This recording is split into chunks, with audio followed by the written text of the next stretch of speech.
I'm Lee Burton, the outside professor and owner of Naturalist Studies. So today I'm here with my good buddy Adam, and we're going to talk about some of the considerations that go into putting together a bug out bag and some of the things you need to think about.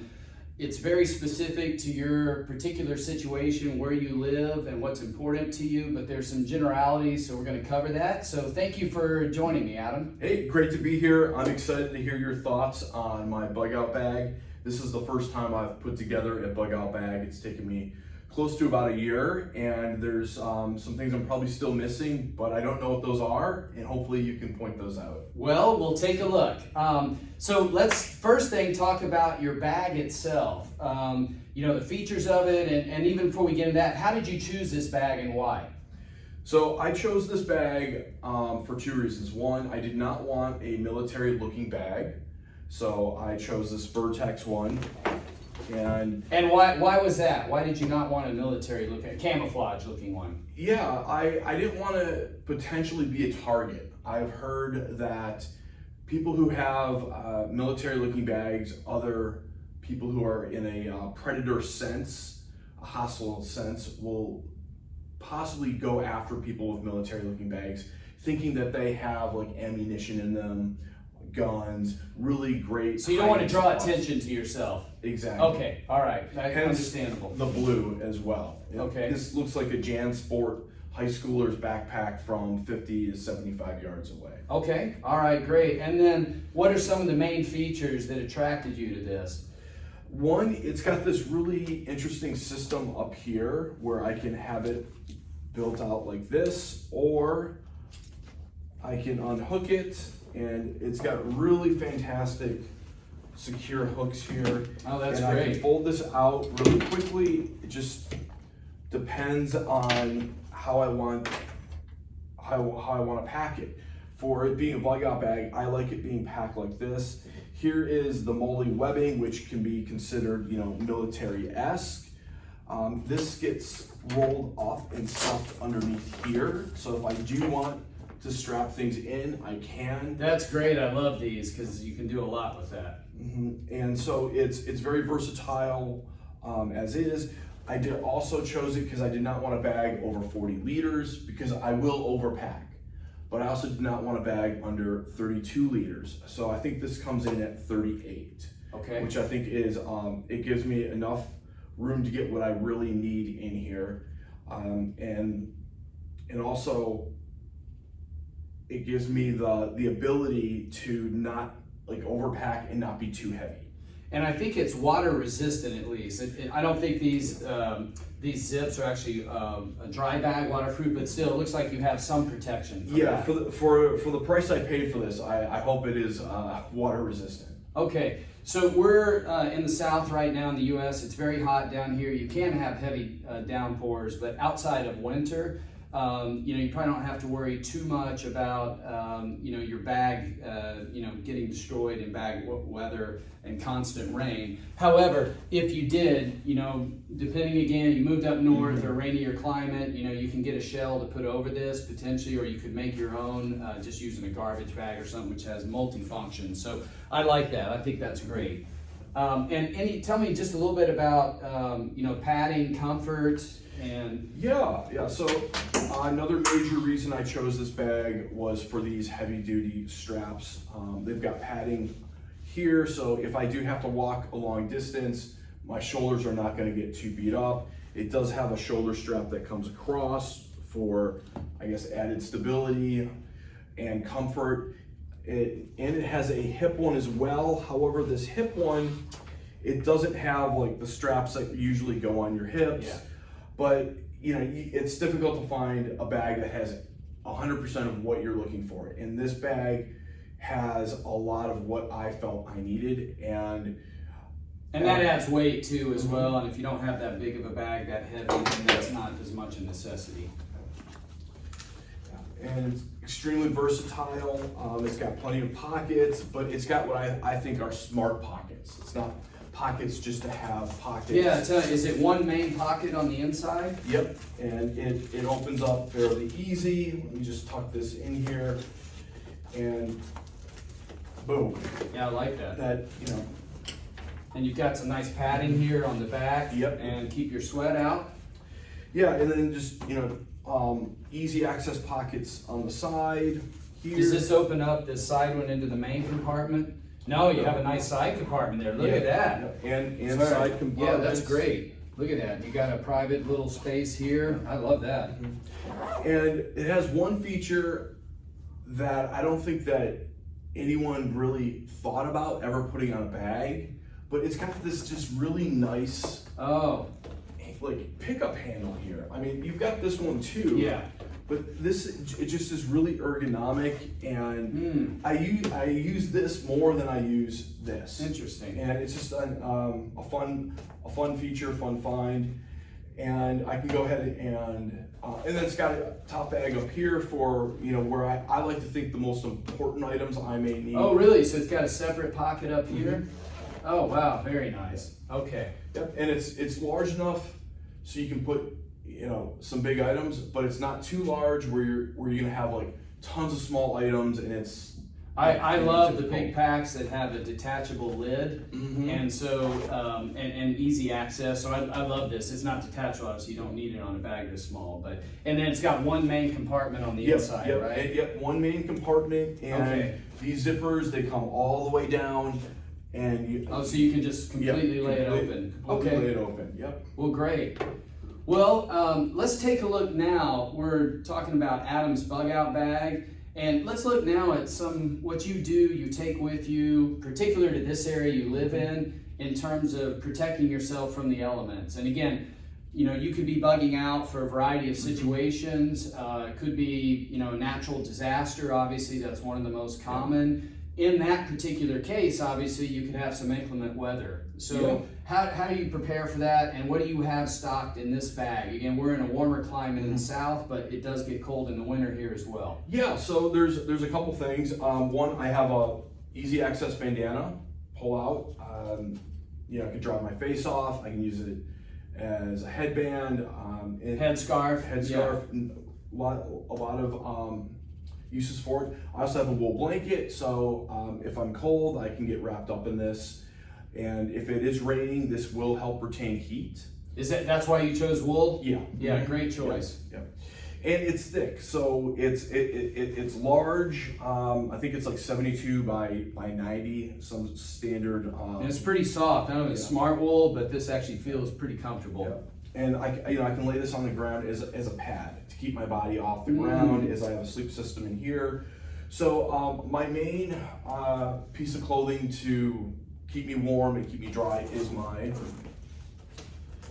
raincoat. And I chose this raincoat because it's been a piece of clothing for the sailing community for a long time. It's a well-known, recognized brand. It takes up a little bit more space than I'd want it to, but I just think that it balances out. So it's Healy Hansen. So this is obviously waterproof. Yep. And of course it's going to do a great job in the wind. Yep. And great, you've got a head covering as well. Yeah. Fantastic. It's a hood. Okay. And it's really built well, and it's comfortable. And inside it has just like a little bit of a mesh. I love this because, depending on the situation, even if it's cold, if you're wearing some other jacket, boom, layering is the name of the game. And you've got instantly a shell on top of it that adds both warm and keeps you dry. Yep, and that's one of the reasons why I chose this. It's a little bit larger than, it doesn't fit well with just wearing like a polo shirt, but if I had a sweatshirt on, this would fit a lot better. Okay. But like you said, it's all about layering and keeping warm. Okay, fantastic. What other gear do you have to protect yourself from the elements? Yeah, to protect myself from the elements, I have 3 types of socks. I have a cotton sock, and I know cotton kills, but I was thinking I would wear these maybe at night.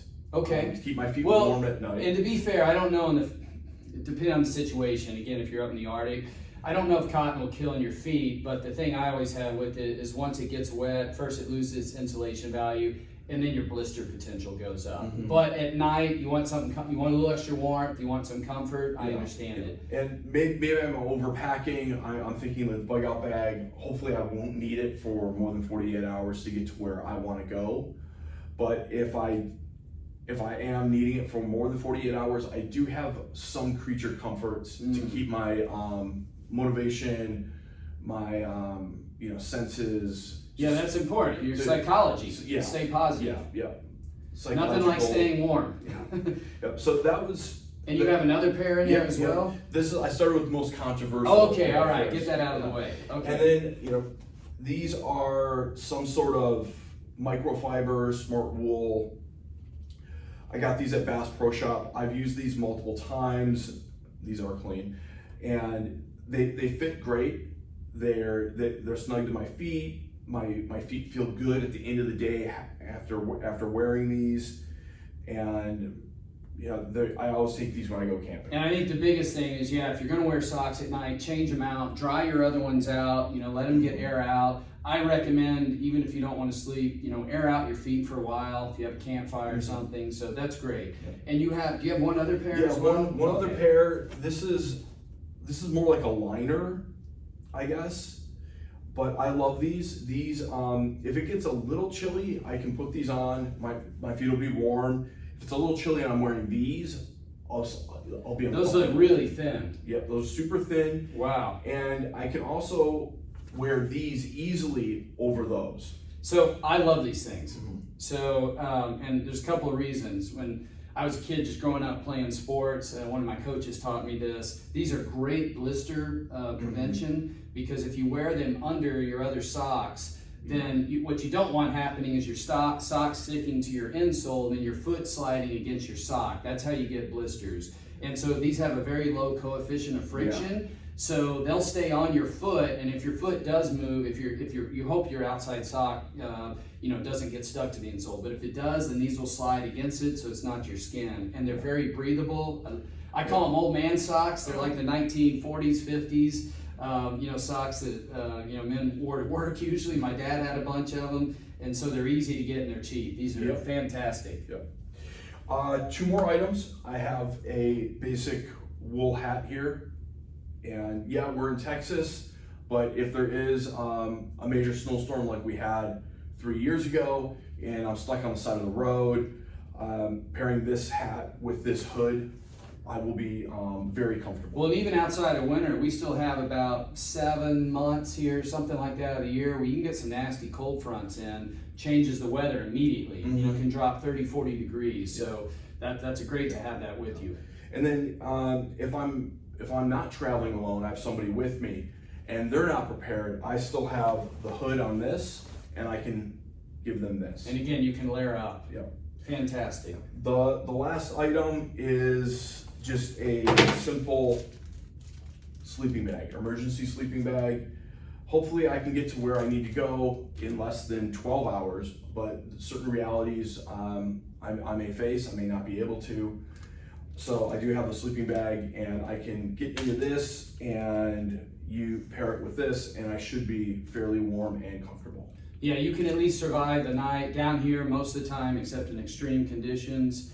Then there's some other things you can do. Let me just recommend maybe a couple things to think about. So one of the things I like to have is gaiters. And most people think of gaiters like in snow, right? But these are actually really light gaiters and they obviously go on the outside of your boots, but I like them because they keep debris, just little grit and sand, little pebbles out of your boots. And I found it's a great way to prevent blisters. So, and it just protects your clothes, protects your socks. So I think these are wonderful. The other thing is you mentioned you did have a rain jacket, but if you didn't, or you want to save space, as the old poncho, yes, you're going to sweat in it, but particularly if it's just a big thunderstorm that's passing through, it can still be really cold and this can keep you dry for the time being. If you're in cold climates, there's a few other things I think are important just to take into consideration. One of them is having, and this in you're in snow or you might get in a big snowfall, some sort of like crampons. These technically aren't crampons, but it's a nightmare. If you have to go 20 miles and you're on, ice, that's a real problem.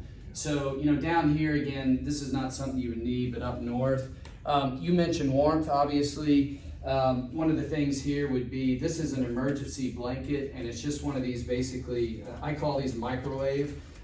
You get inside of this, you know, and sometimes you only get 1 or 2 uses out of it. But I mean, it can add 10, 15 degrees. I've had to use this once or twice, and it was literally like a lifesaver.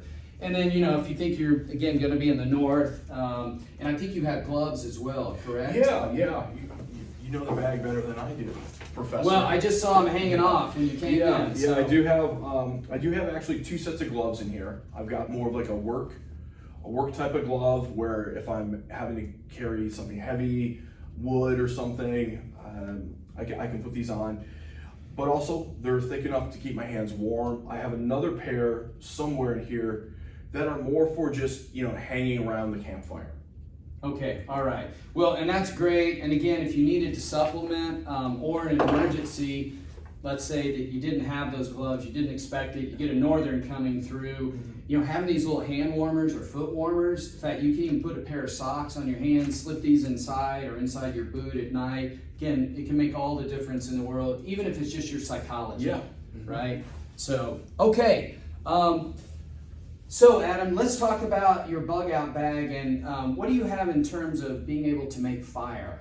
And there's a variety of reasons for that. It could be cooking, but obviously we usually think about, you know, for warmth or possibly a signal fire. So what do you have in your bag for that? So I've got a couple redundancies, maybe one redundancy too many, but right on the pack itself, I've got my ferrule rod. Okay. So easy access, can pull that out pretty quickly. If the bag is off and I can access this pocket, I have a Altoids tin of a whole bunch of different materials in here that can help start a fire or combustion. Do you have like some waterproof matches or? I don't have waterproof matches. I'm thinking the waterproof is going to come from being in here and then being in here, but the professor may know best. Well, yeah, I might not take a chance on that, or if you're, and also just think about if you're in a really humid climate, matches absorb water. Now, you know, waterproof, it's going to be the same thing. But if you're going to do that, I might have them in a Ziploc or something, just so you get that extra security, because I don't think that's a watertight container. And then as for matches, I have a lighter when those matches do get wet. And then in this pocket, I have probably a few items too many. Oh, nice. Okay, so those are sealed. Okay, that's good. Of matches. And then I also have just some lint that I've collected from the wash machine, some really thin packing material that's in here. And then I also have... And that's really important because it's, you know, there's several elements of a fire, right? Yeah. You need an ignition source, which you have your ferro rod. I hope you've used that, but you got to have something to take the spark, right? And then you have to have, you know, when you're making a fire, then you have to have some small, you know, sticks, kindling, whatever. So that's great that you have that. And then I've got 4 of these things. It's wood shavings that have been soaked in some sort of flammable liquid, and the wood shavings have absorbed those. So these are very combustible. These will catch on fire theoretically really quick. I haven't tried them. Well, again, we'll talk about that later, but yeah, you want to try out both your ferro rod and your fire starter. But I think that's wonderful. So you said the R word, which I love, which is redundancy. And I think on these essential items, you need to be redundant. So, you know, you've got the lighter. There's several other methods. One of them I use is, I don't have them right here, but cotton balls and Vaseline. You can take a cotton ball, dip it into a Vaseline, and then it'll light up and it'll stay lit for, you know, a minute or two, enough to where if you have some tinder, you can get it lit. You can also, steel wool can be used. You can look this up online in conjunction with batteries, and you can short circuit, even in conjunction with the headlamp, and get a fire that way. So steel wool is great. However, you can't ask your mom to use it to sew you a car. Okay, well, that's next video. We'll talk about that later. The one thing I would say about fire is that you do need to think about your environment, because like I mentioned, the cotton balls, if you're in a really humid environment, those are going to soak up water. and unless you've kept them sealed in a bag, and even when you get them out, they're going to start absorbing really quickly. So you need to know what's more likely to work. I love the fact that you have those are soaked in some sort of flammable liquid. Yeah. So I think that's great. Okay, let's talk about another element of a bug out bag, and that is water. What are you going to do? You know, we have to have water, right? Yeah. So the old thing, 3 minutes without air, 3 days without water, 3 weeks without food, whether those are exact numbers. But point being is we need to be able to get water. So how do you handle that? So I have two systems. I have a Grail, which this was really popular on Instagram if you were following any of the right people who were promoting it. And this works as it's like a gravity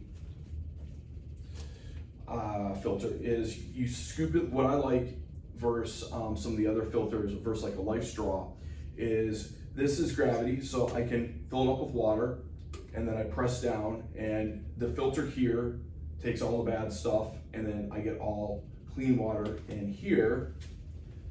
And what's nice is I then have this and I can pour the clean water into receptacles. Whereas with a Life Straw, you can't. It's only you're sucking into your mouth, and that's it. So I really like the design and function of this. And then with it is which is nice. You had to share it just for sanitary reasons. If you're getting out because of epidemic or sickness or something, that certainly can be valuable. And then I have this 2-liter pack here. I think it's 2 liters. Yep. And nice little carrying handle for when it's filled up. And I can either do two things with this. I can either put clean water in it, like I can scoop up the water and then filter it and then pour the clean water in. Or if I'm in a situation where I just really need to keep moving fast, I can fill this up with dirty water and then pour it into here and then filter it and drink at a later time. The key is once it goes dirty, it's gonna stay dirty. And then once I put clean water in it, I should continue, if possible, to only put clean water in it. Going back and forth, you'd have to rinse it out. So that's, it's a key. This may or may not be really essential to the bug out bag system, but I'd rather have and not want than want and not have. And it gets damn hot here in Texas. Yeah. So let me just add a couple things to that. I really like that. Again, the R word, redundancy. So I think having several methods if your primary one fails. And also, and this is true with fire as well, I think the ability to have a different way of collecting, not just because of failure. And what I mean by that is, I love those things, but occasionally you get in an area where you might only have a small seep, right? And just a very small puddle, and you can't really scoop. You can't get enough in there. And that's where something like it's kind of old school now, but the water pump right here can be really valuable because I only need a little bit of water. I can just dig out a little bit, let it collect and pump from there. So I think that's valuable. The other thing with water, there are two other things actually, is that one, I like that you have two, but I like to have, particularly in a climate like this, I like to have more carrying capacity. So you can do one thing, which I actually do a lot of here when I'm going in the backcountry, I'm going on a kayak trip, a long hike, I will take sometimes just a big gallon bottle, empty plastic. And I know like plastic's not the best to drink out of, but again, we're talking emergency situations. Okay, that has two advantages. One, it holds a lot. Right? Typically a gallon a day will, get you through even in a hot climate. You may be a little dehydrated, but you're not going to die. Okay? And the second thing is, the great thing is when you put it in there, even if you get, let's just say, river water, okay? The UV coming through there within about, I don't know the exact time frame, but it's within an hour, I think it's even less actually, will kill a vast majority of, the bacteria and the protozoans that would get you sick. So that kind of doubles up. If you don't want to carry something that big, because it does, the volume, right? Then I know you have a small one. This is a 3 or 4 liter, okay? The old dromedary, and again, you can drink out of it. I love these. It expands and it folds up very compactly. So anyway, but I like what you have. I just might add one thing to that. Okay.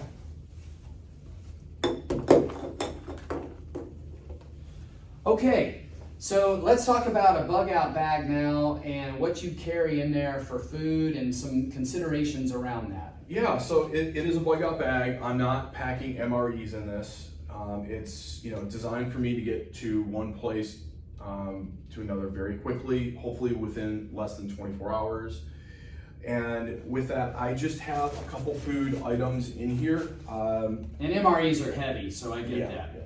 I do have a big old can opener, and that's just emergency purposes if I am not able to reach my location, and I need to come across some other food. I have this. If I reach my location and things are sideways and I have to go to another location, I'll eventually have to find some cans of food. I like that. My only comment, that is kind of big, bulky, and a lot of weight. So you could probably get I know you can get a lighter one, but it's good that it's heavy duty. Yeah, it's heavy Did you duty. take that out of your mother's kitchen? No. Okay, all right. But the one at my house I did.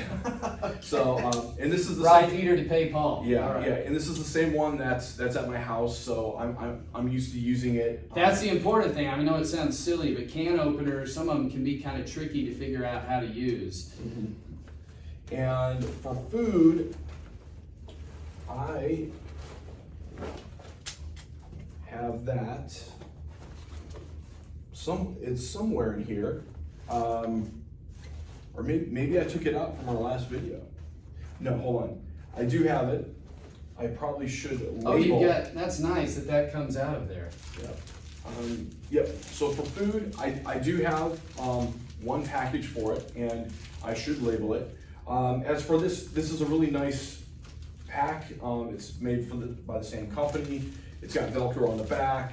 I know you didn't ask me to talk about this, but I'm holding my hand, and it does have food. So. No, that actually, I'm glad you brought that up, because I think when you're pulling things out internally in your bag, and particularly, let's say in a low light situation, you're trying to be quiet, you're really tired, whatever it is, having it compartmentalized and knowing where it is, or you just need to get it in a hurry. And let's say it might even be something like protection from animals, which we don't really have a lot of wild predators in here, but your bear spray or something. Yeah. So knowing exactly where it is and not digging around could be essential. So I can label it here via permanent marker. What's in here?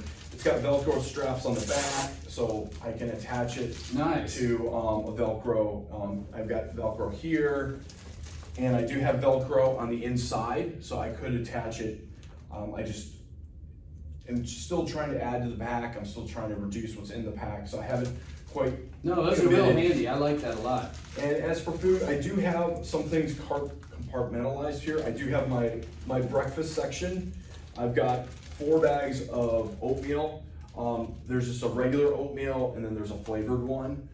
I don't want to have all flavored where it's really high in sugar. Yeah. So it just has the regular, it's kind of like a higher end, and then a sugary one. Just the quick carbs. Yeah, so there's 4 packets in here. I figure that hopefully I won't have to use them, but if I do, if I'm traveling with a group of people, there's 4 of us, each of us can Well, I'll get a tell you one of packet. my secrets. In the morning, actually, I personally don't like having a big heavy breakfast, and particularly on the trail, but you do need quick energy. I love those oatmeal packs. First of all, they last forever. Second of all, they're super easy to make. You can actually, I eat them with cold water. Sometimes I even eat them right out of the bag, and it's fast energy. Yep. So I love that. Yep, and these, I think all of them are 10 grams per serving. So, Okay. And then I have some little, I guess you could say, people pleasers, some different types of coffee in here. Hopefully I won't need to use more than one or any of them, but I've got coffee, instant coffee, I've got 2 sugars, and I have a tea bag, lemon tea. So Again, I love that for a variety of reasons. One is the sugar's instant energy, and again, that's not going to help you survive for a long term, but it could actually help you survive when you just need to have some energy to think better, or you have some tasks to do for a few minutes. It just helps your psychology, right? And same with the caffeine, keeps you awake. So I think that's wonderful. Yep. And then I have 2, really heavy, I wouldn't call them like granola bars, but sports bars. They have protein in them? Yeah. Yeah. Lots of protein. I mean, these are like $3 each. And one important thing that I do is I always, every 2 to 4 months, I go back in the bag and I take these out and put fresh ones in. Okay, no, that's great. I love that. Okay, well, I think you've got on food. The one other thing you might consider, I know you said 48 hours, but again, best laid plans go to waste, right? Yeah. So, you have to think about how could I procure some food, for the longer term. One of the things, I have a little emergency fishing kit. I've just got a couple of hooks in here, a bobber and some line. Okay, you can put a couple of small lures in there, just kind of hand broadcast, right? Yeah. I've caught fish this way before. It's really light. Again, you need to be somewhere near water. But trying to catch other animals, even if you know how to make a Paiute deadfall or whatever, it gets tricky, right? Yeah. So I like this. But I think the rest of that, you're well covered for, a short-term duration situation. So, okay, let's talk about now in your bug out bag, what do you do for your sleeping arrangements? All right, sleeping arrangements, I kept it really simple. It's 2 items. It's a sleeping bag, emergency sleeping bag. Hopefully I can get to my location without needing to open this up and use it. But in case I can't, it's better to have and not want than want and not have. Yep. And it's super compact. I think it's less than 6 ounces, and it fits really easy into the bag. The other item is a bit larger, but it is a pretty thick wool blanket. And I have this for 2 reasons. One, if it gets really cold, I can pair this with the sleeping bag. Should keep me warm enough for most seasons here in Texas. Also, it's large enough to where I can use this as a material to keep me off of the ground, and then I can get into this. So I can use this as like a ground pad. Also, if it gets really, really nasty, I can, get into the bag and cover up with this and keep myself insulated. Wool does retain heat when it's wet, so that's important. That's why I chose this wool. Okay, and I like that. I love wool. I think it's by far the best if you had to choose one material for survival, because like you said, it gets wet and gets soaked and retains something like almost 80% of its heat, something like that, 2/3 to 80%. Just a couple other considerations. The one thing about the wool blanket, it is heavy. Again, it can get wet. So depending on the climate, I might consider a bivy bag. And that has several advantages. It will keep you dry, it adds some warmth. Depending on the wool blanket, if you're wrapped up in it, obviously that's going to probably keep you even warmer than a bivy bag, but that might be one consideration. And again, if it rains, you'll stay fairly dry. You've got a nice sleeping bag there. Sometimes I like having a sleep sheet. It just ensures to help, keep your bag clean, gives you a little extra layer. Also, again, the emergency warmth blanket I think is very valuable as well. So those are good. And then one other item too, which I think we overlook, or 2 items actually. One is maybe a tarp.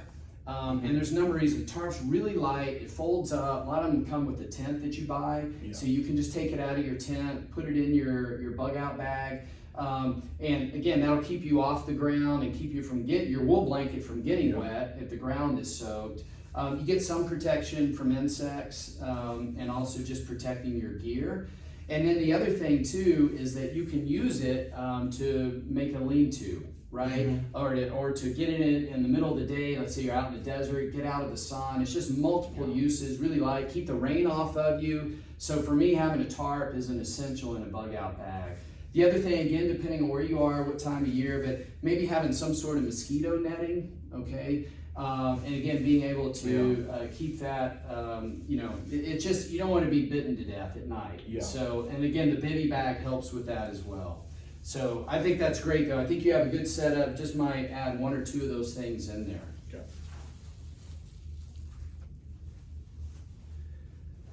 Okay, in terms of your bug out bag, let's talk now about first aid and any medicines and what you do to keep yourself healthy.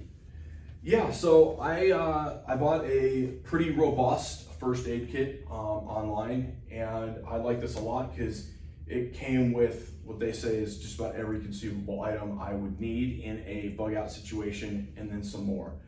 It attaches various ways. Just the pack, it's got Velcro. It's even got some extra straps I wasn't aware of. It's got the MOLLE that I can attach it to this.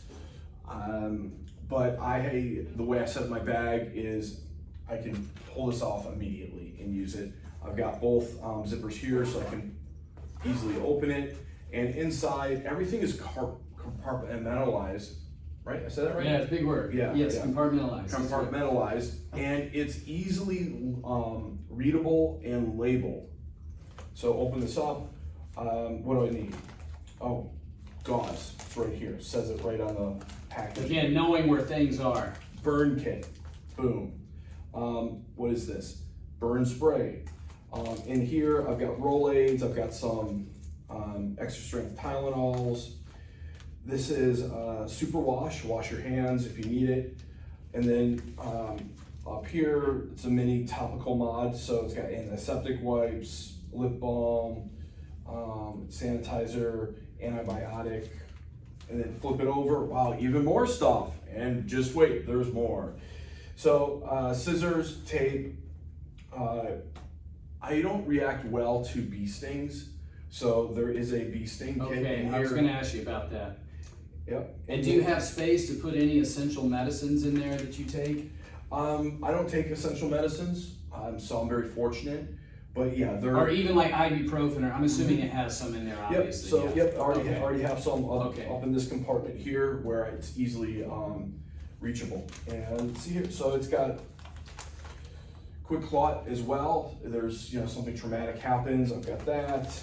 So really great kit. Everything's labeled, which is nice. I probably could have saved $30-40 by going to Walmart and buying everything individually, but then it wouldn't be labeled. I wouldn't have this nice case to put it in, and just to get everything at once and not have to spend half a day chasing down different items was worth it for me. I think that's great. So just a couple of other things of consideration. So first of all, one thing, and check with your doctor always on this, I like carrying some sort of antihistamine. I know you had a bee sting, but if you have a pollen reaction, some other even food allergy, whatever, you rub up against something, poison ivy doesn't usually, antihistamines don't seem to work too well against that, or poison oak. But nonetheless, some type of allergic reaction, that can be a lifesaver, literally, but it certainly makes you feel better. The other thing is, I know you mentioned you had some sort of bio-wipes, but I like having even maybe another packet or carry a few extra, not because of first aid, but just, if you're going to the bathroom or after eating a meal, whatever, just to kind of keep yourself that meal clean. doesn't agree with you. Whatever the case is, that's exactly right. And then also, I know there's some tape in there. I would just make sure that tape is high quality and you have enough of it, okay? And there's nothing worse than, let's say getting a blister or, some abrasion. You're trying to, one time I actually had, I got a fungus infection, and I got it on the inside of my legs. I got some moisture in. I had some shell pants, but they didn't breathe. And the next morning, it was like awful to walk because anytime my legs would brush up together, and fortunately I had just some old trainer's tape. I put some cream on there. I had like some cortisone, which helped, the pain. And then I dried it out, but then that tape really helped with the chafing, right? So, again, it adds a little weight. But the one thing is make sure it's high quality tape. Some of the stuff is junky and it comes off. And then the other thing is, I know there's something in there I think you mentioned for blister, but I think having, either some liquid blister or liquid bandage like this is, can really help. There's nothing can ruin, whether it's a backpack trip or a bug out, than getting a bad blister and not being able to, the best thing is prevent it, but then you need to be able to treat it. So I like having a good first aid kit like that. I make my own, but even if you buy one and supplement, add a few things to it. Okay, let's talk now with regard to your bug out bag. What kind of tools do you have? And in tools, I mean just to do things, whether it's for cutting, making repairs, anything else where you might need to do something, let's say mechanical. I don't have a lot. I do have a nice knife. I think that this is a K-bar, and multiple uses for a knife like this.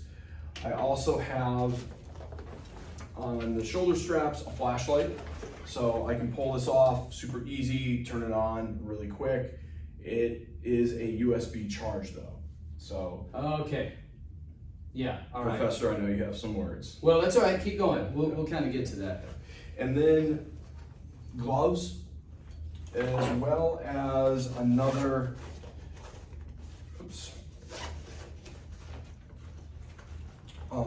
light source. This in here is a headlamp.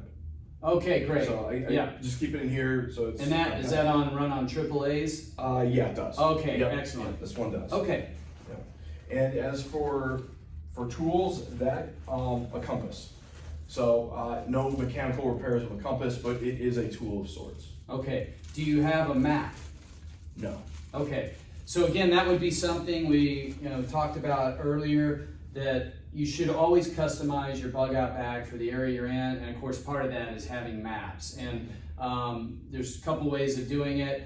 I think it's always good to have an old school, if you know you're going to be in one area, if you travel all over the place, this becomes more arduous, but having paper map, particularly waterproof, so it's where the USGS or, there's many other varieties, Forest Service makes them. I think that's really good.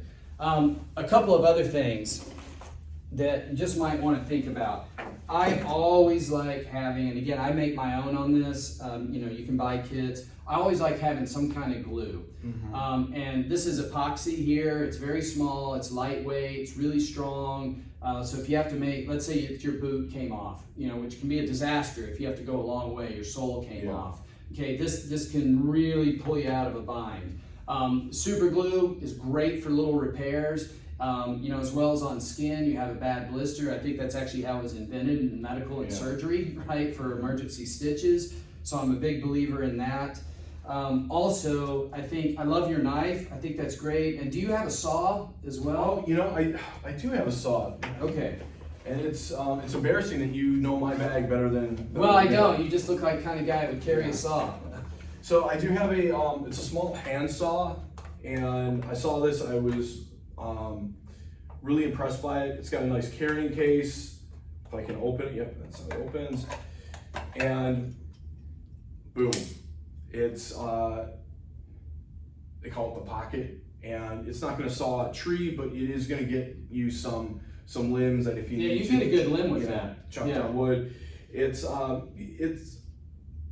not that sturdy, but for something that's for a bug out bag purpose, that hopefully you're only going to have to use a few times. I think it's good enough. It's got a great hand grip, nice rubber grip, and so I saw it and I was like, no pun intended, I put it in the bag. Okay. No, I think that's good, and it's got a nice case. If you wanted to save weight, obviously, you could just take it out of there, which I might for a bug out bag, just because it's going to be probably a temporary thing. So I think those are both great. The one thing that I'm a believer in is also having a multi-purpose tool, and I know some people kind of laugh at those, but I usually go with a Leatherman, but even a Swiss Army knife like this one where you have a little magnifying glass. Do you wear glasses? No. Okay, again, you have to make a repair. You have to be able to see what you're doing. It's got scissors in here, it's got a little bitty saw in here, it's got tweezers, and I mean, those things are all really valuable, and so, again, is it going to be industrial size to cut down a big tree branch, something? No, but actually you can do a lot of things on here. You can even, it's got a hole punch, just all kinds of things that can be really useful, even a toothpick, right? And then just a few other things. I always carry a pen with me, and actually a pencil is probably better, to be frank, because you don't have to worry about the ink going out. It's simply not going to fade if it gets water on it. Obviously you have a knife, you can sharpen it. I like having a pen as well. And then also some duct tape. Yeah. Duct tape is just, it's one of the very best things for essentials. And so what you can do is, like I've done, you can wrap it around a pen or some other object like this, so you have it. You don't have to carry, a whole roll of it, and you got the extra weight of the inside cardboard, so that saves a little bit of weight. The other thing is, I hadn't heard you mention it, but always having some cord, some paracord. Yeah, and 550. I do have the cord. Okay. I've got Probably twice Fantastic. as much as I probably Okay. need, but All right. And the beauty of this is that, first of all, it's so multi-purpose. It holds 550 pounds, and don't jump off a bridge with it because that's extra force, right, from the impact. But this literally, you can hang a bag, in fact, even your food bag, if you were in bear country and, a lot of places they tell you not to hang, but emergency situation, you get this, throw it over a branch, and you can hang your food. It's great for that. If your shoestring broke, you can use it for that. You can pull out the individual threads. So the 550 comes because there's 10 nylon threads and individual threads inside here, each of a test of 50 pounds plus the outside. Yeah. So that's where they get to the 550. So it's great for that. I usually carry at least like 30 feet. Again, you can rig up a tent if you have a tarp, a lean-to. I mean, there's just so many things you can do with this. And then finally, I carry a little pouch with me, and I have all kinds of little knickknacks in here. So I have rubber bands, which again, for little repairs or to hold things. Again, I've got my pen or pencil in here. I usually carry a signal mirror in here as well. And also, I have some other items in here like safety pins, which can be really valuable. I actually was climbing Kilimanjaro once. I had some really terrible gear. We had some bad weather come in. All my rain stuff just tore to pieces, and I literally had safety pins to put it back together. So the other thing is I'm a big believer in carrying several plastic bags, okay? Maybe one big garbage bag, again, to use as an emergency raincoat, to lie on the ground, keep bugs off. But also little plastic bags. You can carry things in them. It's just very, very handy. So those are some of the things that I would probably look at supplementing your bag. Okay, so one of the things nowadays that you have to think about with a bug out bag is your communications and electronics. And tell me what you have. I know you have a flashlight that you have to charge with USB. But what in terms, like if you need to get in touch with somebody, you need to generate some power, what capabilities do you have? Zero. Okay. Zero. That's, I don't have anything. Well, would you have your phone with you? I would have my phone with me. Okay. So one of the things that you could do is, for carry, like, and it does add some weight, but you could carry an emergency backup charger. Okay. And some of these are really small now. I have an older one. It's about the size of a smartphone, but I can get almost 10 charges on my phone out there, right? Need a USB cable. That would also help with your flashlight, that USB charging. So again, that does add some weight, but in this day and age, the other thing too is with your smartphone, I would recommend that, if you're in an area and you think there might be a chance, either download maps, get a map app, download them ahead of time and cache them, or at least if you think you're going to have signal, then that you can get access and download a map and know where you're going. And I'm not just talking about Google Maps, which is good, but where you can get actually National Forest Service, and there's a number of apps that have that.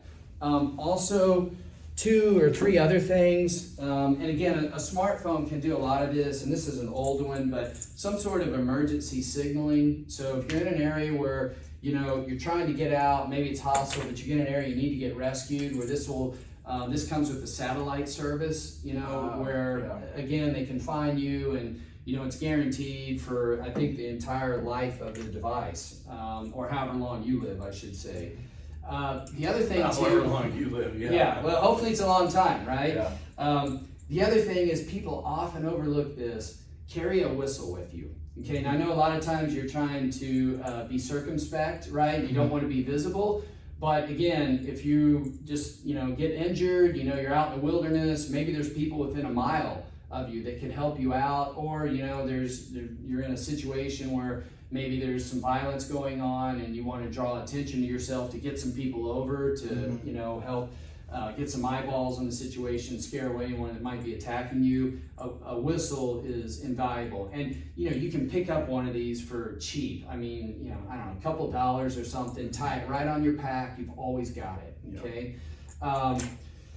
The other thing too is I know a lot of people don't use watches today, but I like having one, even if it's just tell time, so when the sun's gonna rise, sun's gonna set. If you're in a climate where it's overcast, You know, you don't know what's going on. This one is, I think I paid a couple $100 for it, but I love it because it has an altimeter on it. So if you're in elevation, you know, it can actually, because of that, it reads barometric pressure. It can tell you if a storm's coming in, if their barometric pressure starts dropping. And it also has a compass. I don't think it's a substitute for an old school compass, right? But still, that can be really valuable. So these are all really, really important items, and you know, I would recommend that you supplement your bag with those. Okay, let's talk about some final considerations on a bug out bag. Okay, and the first thing is, I think you have to know, you know, obviously what you have in there, be familiar with it, and have it use the items. Make sure that they work. Right? So it's great to have a ferro rod as an example, but, you know, go and try to start a fire. Even if it's in your fireplace in your house, put some tinder there, make sure you can get a spark. You know, use your water filter, and I think most of them you should anyway. If it's a carbon filter, you want to get a few. You want to get some water through there to clear out any impurities to start with. But you have to make sure that you know how to use all your equipment, because it's worthless if you get in a situation. I know there's a famous survival scenario. This guy was stuck in the Atlantic Ocean for like 76 days, and he didn't know initially how to use his solar still. Right? I mean, and he figured it out to his credit, but that's not something that you want to face, right? And then the other thing when you're preparing these is that it's not just a one-time deal. You know, you need to check every few months to see if things have expired. If you have food like your power bars, if they've gone bad. You know, again, make sure that your lighter works, so you have to revisit them. And also, if you move to a different area or you're taking a trip, you know, and again, you think you might need a bug out bag, think about what you might need. You know, if I drive way up north, let's say near the Canadian border, or I'm winter even in the US up north, I need to think, oh, I need to, you know, pack an extra fleece, or, you know, some shell pants, or, you know, something to keep me warmer, right? And many other considerations. If I'm going into bear country, I want to have something to protect me, you know, from bears. So, you know, it might be a weapon, but it may just be bear spray, whatever that is. So anyway, but I think overall you've got a lot of the essentials. Maybe just supplement a little bit, and I'm very impressed what you did. And thank you for sharing with us and letting us peer inside your world in your bug out bag. Thanks, Professor. All right.